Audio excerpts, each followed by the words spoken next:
আসসালামু আলাইকুম সুপ্রিয় শিক্ষার্থীরা, তোমাদের টেস্ট পরীক্ষাকে টার্গেট করে আমরা প্রতিটি অধ্যায়কে 3টি খণ্ডে ভাগ করেছি। প্রথম খণ্ডে আমরা অনুধাবনমূলক প্রশ্ন আলোচনা করব। এই অনুধাবনমূলক প্রশ্নের ভেতরে জ্ঞানমূলক ও শর্ট কোশ্চেন থাকবে। দ্বিতীয় ধাপে আমরা আলোচনা করব সিকিউ, অর্থাৎ গ ও ঘ নম্বর প্রশ্ন রিলেটেড যে সমস্যাগুলো আছে সেগুলো সমাধান করবো আমরা। তৃতীয় ধাপে আমরা যে বিষয়টা আলোচনা করব সেটা হচ্ছে এমসিকিউ। তো বেশি কথা না বাড়িয়ে আমরা শুরু করি। ভৌত রাশি ও তাদের পরিমাপ, পদার্থবিজ্ঞানের প্রথম অধ্যায়। আজকের আলোচ্য বিষয় হচ্ছে অনুধাবনমূলক প্রশ্ন।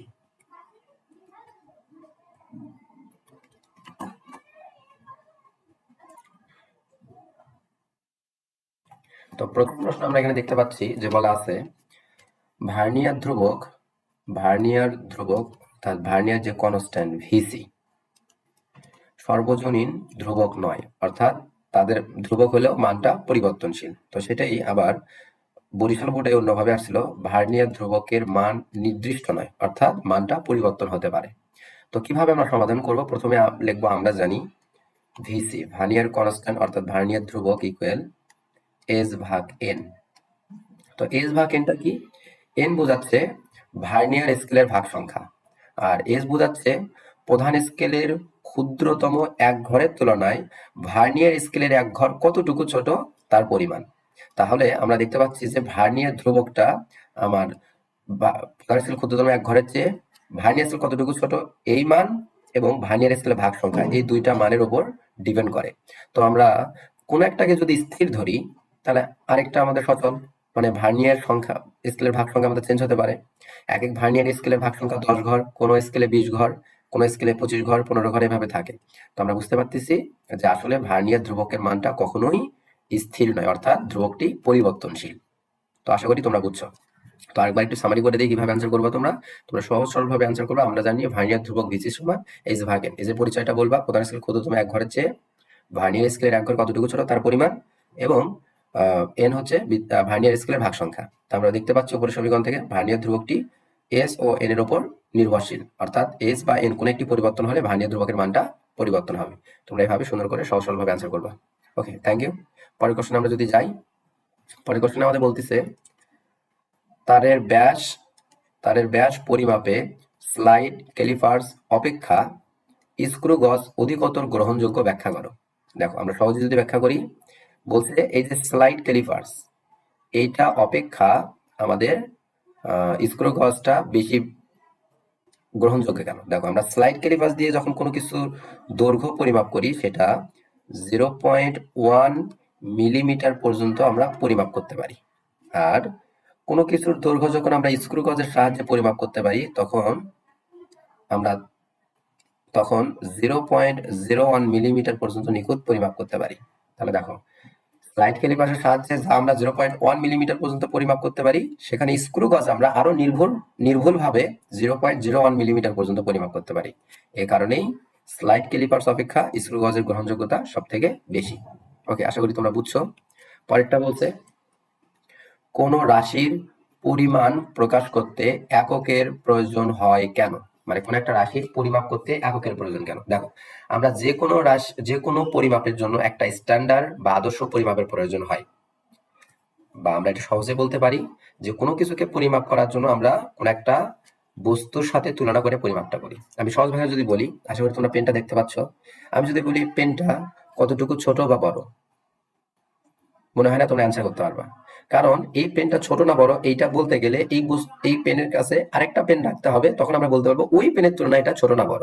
ঠিক আমরা যখন পরিমাপ করতে যাই, আমরা কোন একটা বস্তুর দৈর্ঘ্য আমরা দৈর্ঘ্যের একক মিটার বলি, তাহলে মানে আমরা প্রমাণ মান 1 মিটার। এখন অন্য একটা বস্তু পরিমাপ করতে গিয়ে যদি আমরা দৈর্ঘ্য সমান দেখি 10 মিটার, তার মানে বোঝা যাচ্ছে এই বস্তুর তুলনায় এই বস্তু 10 গুণ বড়, 10 গুণ বড়। তো পরিমাপের প্রয়োজন কেন? কোন একটা বস্তুর সাথে কম্পেয়ার করে এককগুলো নির্ধারণ করা বা স্ট্যান্ডার্ড বা আদর্শ পরিমাপের সাথে তুলনা করে হিসাবগুলো করা হয়। এই কারণেই আমাদের পরিমাপ প্রকাশ করতে এককের প্রয়োজন হয়। আশা করতেছি তোমরা একবার না বুঝলে ভিডিওটা বারবার রিভার্সে গিয়ে দেখে নিবা। পরের প্রশ্ন আমাদের বলতেছে স্লাইড ক্যালিপার্সে ভার্নিয়ার স্কেল কেন ব্যবহার করা হয়? দেখো স্লাইড ক্যালিপার্সে আমরা সাধারণত মিলিমিটার পর্যন্ত, অর্থাৎ ধরো আমরা 1 মিলিমিটার পর্যন্ত আমরা পরিমাপ করতে পারি। মানে মিলিমিটার পর্যন্ত পরিমাপ করতে পারি। কিন্তু যখন আমরা ভার্নিয়ার স্কেল পরিমাপ করব, মানে ভার্নিয়ার স্কেলটা আমরা স্লাইড ক্যালিপারে ব্যবহার করব, তখন দেখা যায় যে এইটা আমরা 0.2 মিলিমিটার, 0.6 মিলিমিটার, 0.34 মিলিমিটার, অর্থাৎ আমরা মিলিমিটার এখানেও পারবো, এখানেও পারবো, কিন্তু এই জায়গার মিলিমিটারটা হচ্ছে দশমিক ভগ্নাংশ পর্যন্ত, দশমিক ভগ্নাংশ পর্যন্ত আমরা পরিমাপ করতে পারবো। তাহলে বিষয়টা দাঁড়াচ্ছে স্লাইড ক্যালিপারে আমরা কোনো কিছু নির্ভুলভাবে পরিমাপ করতে গেলে সর্বনিম্ন আমরা মিলিমিটার পর্যন্ত পরিমাপ করতে পারি।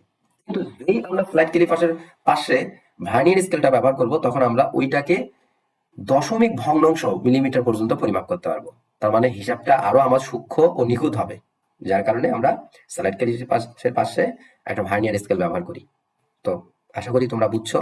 পরের প্রশ্নে যাব আমরা, বেশি সময় নেব না। খ নম্বর প্রশ্ন, মূল কথা মূল বক্তব্য আমরা তুলে ধরবো শুধু। ওকে, থ্যাংক ইউ। পরের কোশ্চেন, এইটা আগেরটা সেম কোশ্চেন। কোন বস্তু মিটার স্কেলের চেয়ে স্লাইড ক্যালিপার কেন ব্যবহারযোগ্য?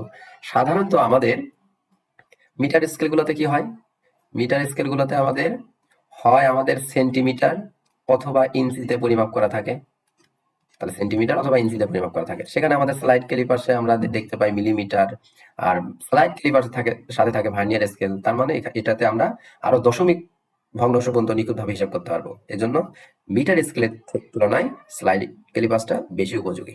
ওকে, তাহলে আগের প্রশ্ন আর প্রশ্ন রিলেটেড। ওকে, পরে যাই। কোন রাশির মাত্রা জানার প্রয়োজন কেন? আচ্ছা, আগে কি মাত্রা আমাকে জানতে হবে, মাত্রা আমাদের কি? মাত্রার সংজ্ঞা আমরা যদি দেই, কোন রাশির মৌলিক সূচক সমূহকে মাত্রা বলে। তাহলে আমাদের কি বললো, কোন রাশির মৌলিক সূচক সমূহকে মাত্রা বলে। তার মানে আমরা বুঝতে পারবো যে কোন একটা রাশিতে আমার কি কি মৌলিক রাশিগুলো আছে, মানে কোন কোন মৌলিক রাশি কোন কোন মৌলিক রাশিগুলোর সাথে সংযোগ মানে সম্পর্ক স্থাপন করছে, আমরা এই বিষয়গুলো বুঝতে পারবো। তাহলে ওই রাশির আমরা আবার মাত্রার সাহায্যে মৌলিক এককটা আমরা নির্ণয় করতে পারবো, যার কারণে আমরা বলতে পারি যে আসলে মাত্রার জানার প্রয়োজন আছে। তাহলে আমরা কি বললাম, মাত্রা হচ্ছে কোনো রাশির মৌলিক সূচককে প্রকাশ করতেছে। তাহলে আমরা একটা রাশি বললাম, উদাহরণস্বরূপ ধরো কাজ ডাব্লিউ, ডাব্লিউ সমান এফ এস। তো বল আর সরণ নিয়ে গঠিত। তো এই যে আমরা বলের মাত্রা আমরা কি জানি, M L T inverse two, আর সরণের হচ্ছে এল। তাহলে আমরা যদি ক্যালকুলেশন করি M L square T inverse two, তাহলে আমরা এখানে বুঝতে পারলাম আমাদের ভর আছে, এল লেন্থ মানে দৈর্ঘ্য আছে আমাদের, আর টি সময় আছে আমাদের। তাহলে আমরা বুঝতে পারতেছি কাজের ভেতর আমার ভর, দৈর্ঘ্য, সময় এই রাশিগুলো আছে, আর তাদের মধ্যে সম্পর্কটা কেমন এটা আমরা বুঝতে পারি। তাহলে মাত্রা জানার প্রয়োজন রাশিটাকে বিশুদ্ধ কিনা যাচাই করার জন্য, ওই রাশিতে কি কি মৌলিক রাশি আছে সেগুলো জানার জন্য। তো আশা করতেছি বিষয়টা তোমরা বুঝছো। ওকে, পরের কোশ্চেন, বল একটি লব্ধ রাশি ব্যাখ্যা করো। দিনাজপুর বোর্ড 25 সাল, সকল বোর্ড 2018, কুমিল্লা বোর্ড 2017, বেশ কয়েকবার আসছে। শুধু এটা বলতে না, যে কোনো রাশি দিয়ে আসতে পারে, মানে আমরা যেগুলোকে যৌগিক বা লব্ধ রাশি নামে জানি তার যে কোনো একটা এখানে আমাদের আসতে পারে, যে এটা লব্ধ রাশি কেন বা যৌগিক রাশি কেন। তো আমরা কিভাবে ব্যাখ্যা করব, প্রথমে বল, আমরা বল জানি এফ সমান এম এ, এই যে এটা দেব দিয়ে, এখন আমরা জানি, আমরা বলবো যে বল একটি লব্ধ বা যৌগিক রাশি, কারণ আমরা যৌগিক বা লব্ধ রাশির সংজ্ঞাটা দেব, যে সকল রাশিকে ভাঙলে বা বিশ্লেষণ করলে এক বা একাধিক ভিন্ন ভিন্ন রাশি পাওয়া যায়, বা যারা অন্য কোনো রাশির উপর নির্ভরশীল, তাদেরকে আমরা যৌগিক বা লব্ধ রাশি বলি। তাহলে এখানে আমরা দেখতে পাচ্ছি বল আমাদের ভর এবং ত্বরণের উপর নির্ভরশীল, যার ফলে আমরা বলতে পারি যে বল একটা লব্ধ রাশি বা যৌগিক রাশি। তাহলে আমাদের যদি একটু সামারি করি, সামারিটা দাঁড়াচ্ছে এমন যে আমরা যাকে লব্ধ বা যৌগিক রাশি বলবে তার আমরা সূত্রটা লিখে নেব, লিখে নিয়ে আমরা যৌগিক বা লব্ধ রাশির সংজ্ঞাটা দেব, দিয়ে বলবো যে উপরে সমীকরণ থেকে দেখা যায় যে যে রাশির কথা বলবে সে এই রাশির উপর নির্ভরশীল, অর্থাৎ সে একটি যৌগিক বা লব্ধ রাশি। একটা রাশি অন্য কোনো রাশির উপর নির্ভরশীল হইলেই সে যৌগিক বা লব্ধ রাশি আমাদের সংজ্ঞা অনুসারে। ওকে, বুঝছি। তারপরের প্রশ্ন দেখো, ক্ষমতা একটি লব্ধ রাশি, ওই সেম ভাবে অ্যান্সার করবা তোমরা। কিভাবে, ক্ষমতা পি সমান ডাব্লিউ ভাগ টি। তাহলে বলবা ক্ষমতা কাজ ও সময়ের উপর নির্ভরশীল, বা তোমরা কাজটাকে আরো ভেঙে দেখাতে পারো, ডাব্লিউ সমান এফ এস ভাগ টি, এফ কে আরো ভেঙে দেখাতে পারো এম এ এস ভাগ টি, বিভিন্ন ভাবে এটাকে ভেঙে ভেঙে দেখা যায়। ওকে, পরের প্রশ্ন যাই, ওজন একটি লব্ধ রাশি ব্যাখ্যা করো। তাহলে ওজন ডাব্লিউ, সমান mg। ওকে, তার মানে ভর আর অভিকর্ষ ত্বরণের উপর সে নির্ভরশীল, তার মানে সেও একটা লব্ধ রাশি। ওকে, পরের যে কোশ্চেনটা আমাকে বলছে, স্ক্রু গজের লঘিষ্ঠ গণন বা ন্যূনাঙ্ক, লঘিষ্ঠ গণন বা ন্যূনাঙ্ক 0.01 মিলিমিটার বলতে কি বোঝো, এটা আমাকে অ্যান্সার করতে হবে। তো আমরা এখন যেটা করব সেটা হচ্ছে, এই যে ন্যূনাঙ্ক যেটা বলতেছে, এই ন্যূনাঙ্ক সমান কি? ন্যূনাঙ্ক লঘিষ্ঠ গণন আমরা জানি এলসি সমান পি ভাগ এন, এলসি সমান পি ভাগ এন, লঘিষ্ঠ গণন বা ন্যূনাঙ্ক। তাহলে এনটা কি? বৃত্তাকার স্কেলের ভাগ সংখ্যা, বৃত্তাকার স্কেলের ভাগ সংখ্যা। আর পিতে হচ্ছে পিচ, তাহলে আমরা বলবো বৃত্তাকার স্কেল একবার ঘূর্ণয়নে, বৃত্তাকার স্কেল একবার ঘূর্ণয়নে যদি আমার রৈখিক স্কেল বরাবর 0.01 মিলিমিটার সরণ হয়, তাকেই আমরা বলবো ন্যূনাঙ্ক 0.01। তাহলে আমি সামারি করে বলতেছি যে একবার বৃত্তাকার স্কেল ঘূর্ণয়নে এর প্রান্ত বা রৈখিক স্কেলের ওপর 0.01 মিলিমিটার সরে যাওয়াকেই বলবো 0.01 মিলিমিটার ন্যূনাঙ্ক। ওকে, তাহলে আমরা বুঝতে পারছি। পরের কোশ্চেনে যদি আমরা যাই, স্ক্রু গজের পিচ 1 মিলিমিটার বলতে কি বোঝো? তাহলে স্ক্রু গজের টুপি একবার ঘোরালে, স্ক্রু গজের টুপি বা প্রান্ত একবার ঘোরালে এর 1 মিলিমিটার সরণ ঘটে, অর্থাৎ রৈখিক স্কেল বরাবর 1 মিলিমিটার দূরত্ব অতিক্রম করে, তো তাকে আমরা পিচ বলি। তাহলে পিচের সংজ্ঞাটা কি হচ্ছে? বৃত্তাকার স্কেল একবার ঘোরালে রৈখিক স্কেল বরাবর যে সরণ হবে, এটাকে আমরা উদাহরণস্বরূপ আরো আমরা বলতে পারি। আমাকে প্রশ্ন এভাবে বললো যে বৃত্তাকার স্কেল তিনবার ঘোরালে আমার 9 মিলিমিটার সরণ হয়, তাহলে 3বার ঘোরালে আমাদের 9 মিলিমিটার সরণ হয়। আমাকে বললো পিচ কত, তাহলে আমরা পিচ বলবো 3 মিলিমিটার। বুঝতে পারছি, মানে একবার ঘূর্ণয়নে আমার যে সরণটা হবে সেটাই আমাদের পিচ। তাহলে আমরা পিচ বলছি 1 মিলিমিটার বলতে কি বুঝি? তাহলে আমরা বলবো বৃত্তাকার স্কেল একবার ঘূর্ণয়নে রৈখিক স্কেল বরাবর আমাদের 1 মিলিমিটার সরণ হয়েছে, এটাই আমাদের পিচ। Okay, thank you. পরের প্রশ্নটা বলছে, স্লাইড ক্যালিপার্স ও স্ক্রু গজের মধ্যে পার্থক্য লেখো। খ নম্বর প্রশ্ন, যেহেতু 2 মার্ক, আমরা এর দুইটা বৈশিষ্ট্য আমরা তুলে ধরতে তাহলেই হবে। দেখো, স্লাইড ক্যালিপার্সে কি কি থাকে? স্লাইড ক্যালিপার্সে আমাদের রৈখিক স্কেল থাকে বা প্রধান স্কেল থাকে। আচ্ছা, এটা আমরা রৈখিক স্কেল না বলে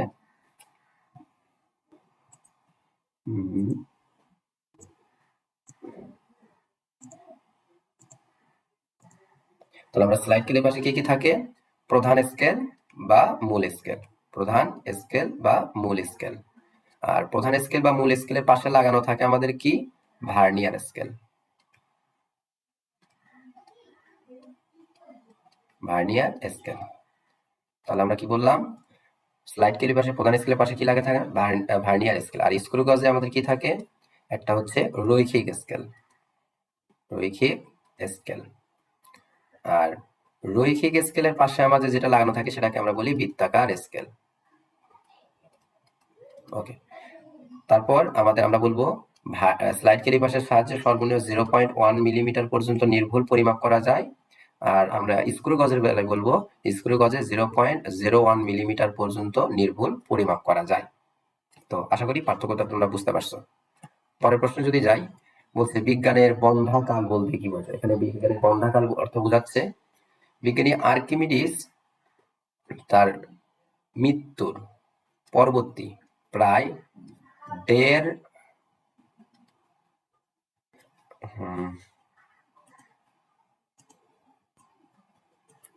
বিজ্ঞানী আর্কিমিডিসের মৃত্যুর প্রায় 1,500 বছর,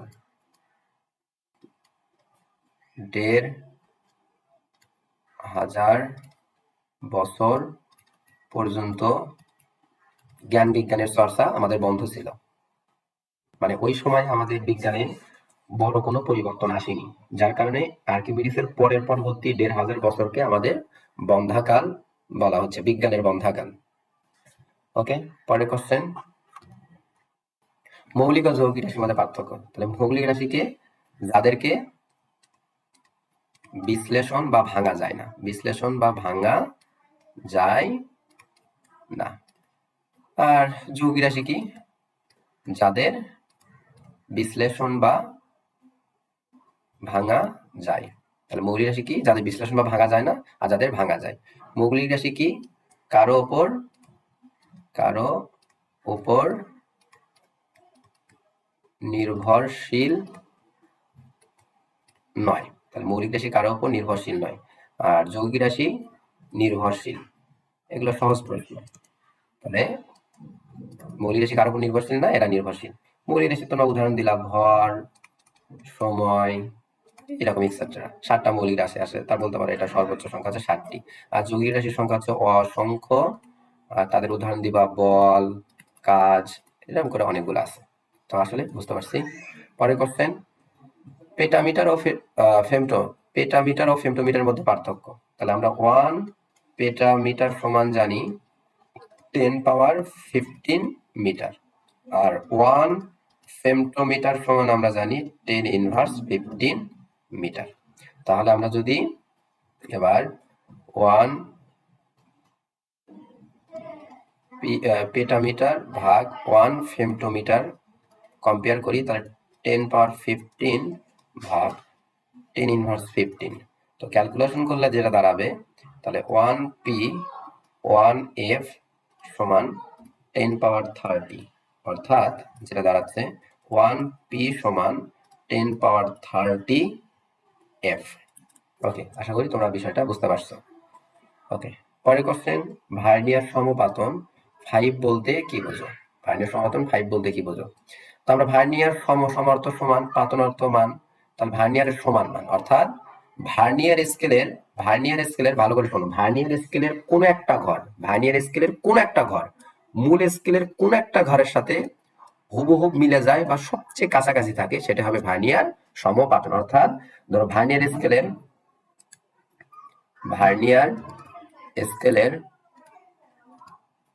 স্কেলের 5 নম্বর ঘর আর মূল স্কেলের তোমার 10 নম্বর ঘরের সাথে মিলে গেছে বা 100 নম্বর ঘরের সাথে মিলে গেছে, তাহলে ভার্নিয়ার সমপাতন হবে, অতএব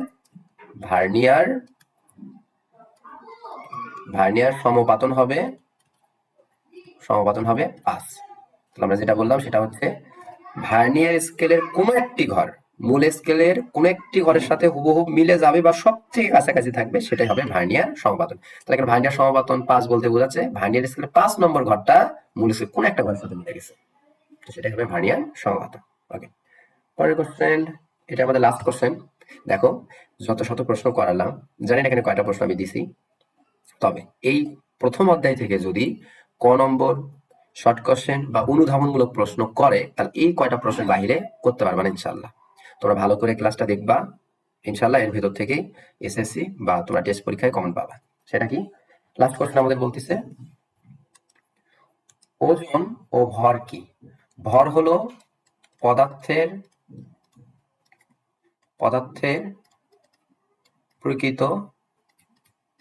পরিমাণ। তাহলে ভর হলো পদার্থের প্রকৃত পরিমাণ, আর ওজন হলো ওই যে পদার্থের পরিমাণটা পাইলাম ভর, আর সেই ওজনটা হলো সেই ভর এবং আমাদের অভিকর্ষ ত্বরণের গুণফল। তাহলে বলছে ভরও কি ওজন ও ভর কি একই ধরনের রাশি? উত্তর হচ্ছে না, ভর আমাদের মৌলিক রাশি আর ওজন হচ্ছে আমাদের যৌগিক রাশি। কারণ ভর পরিচিত, অর্থাৎ ভরকে বিশ্লেষণ করা যাচ্ছে না, আর ওজনকে আমরা বিশ্লেষণ বা ভাঙে একটা ভর পাচ্ছি, একটা অভিকর্ষ ত্বরণ পাচ্ছি। তো ঠিক আছে ফলাফল, ভালো থাকিও, সুস্থ থাকিও, আমার জন্য দোয়া করিও, আমরা যেন ধারাবাহিকভাবে ডে বাই ডে তোমাদের ক্লাসগুলো দিতে পারি। থ্যাংক ইউ সবাইকে, আসসালামু আলাইকুম।